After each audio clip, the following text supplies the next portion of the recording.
Ja olemegi part 2 juurde jõudnud. Lähme siis edasi toiduasjadega. Siin oli kohe väga suur riiul eraldi suhkruvabadele asjadele.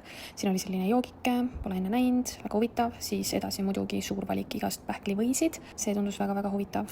Ja siis jõudsingi päris maiustuste poolele, küpsised, igast kakaod, teed, vahvlid. Siin oli väga huvitav sellise eraldi šokolaadipakikesega vahvel. Siis leidsin Barni Tube'i, Lulu, väga äge, ei ostnud. Ja siis vaatasin, et siin oli suur valik igast Dubai šokolaadi asju, küpsiseid, no ikka igast. Ja siis need nägid väga huvitavad välja, valged küpsised Dubai stiilis. Ja siis selline ülihiigelpakk kelakseid, ainult 2 euri midagi. Ja siis oli mega suur valik igast erinevaid Oreosid, Red Velveti omasid peanut butteriga, igast mingid Oreo kõrsikud, aga lõpuks ma võtsin hoopis sellised kõrsikud, mingi karamelliga.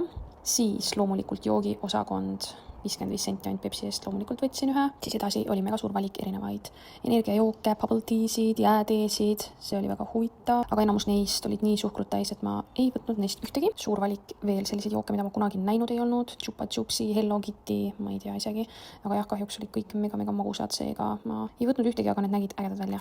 Siis leidsin veel terve riiuli, kus oli erinevaid Aasia tooteid, buldaki raameneid, väga lahe, ja siis motsisid, selline toorjuustu maitsega, ja siis oli veel mingi jäätise maitsega, tiramisu maitsega, üliägedad. Ja siis jõudsin ma mingisse spordiletti, kus oli vähemalt mingeid suhkruvabasid tooteid. Vaatasin siin jooke, siis otsustasin võtta sellise tee moodi joogi, vaatasin sellist limonaadi maitsega osseed, aga seda ma ei ostnud. Ma avastasin hoopis, et siin olid mingid kollagenijoogid, ka suhkruvabad, seega otsustasin seda proovida passion fruitiga, tundus huvitav. Siis ma jõudsingi kommide, šokolaadideni ja siin igast labubu möllu, sellised Halloweeni teemalised. Ja siis jällegi Dubai teemad siin, ka šokolaadi moodi mingid pallikesed, aga otsustasin võtta hoopis sellist KitKati, mis oli ülisoodne, 60 senti tükk ainult. Ja riisiste valik oli ka siin mega suur, sellised, siis veel sellised jõuluteemalised ja noh, väga palju igatahes. Siit edasi Milkade juures võtsin sellist tumedat šokolaadi, ma polnud enne Milkal tumedat šokolaadi näinud, seega võtsin. Ja üldse need suured Milkad olid ka väga hea hinnaga siin, 3 ja 4 euri. Siis ma leidsin, et neil on päris mitu erinevat maitset high juice'id, õuna,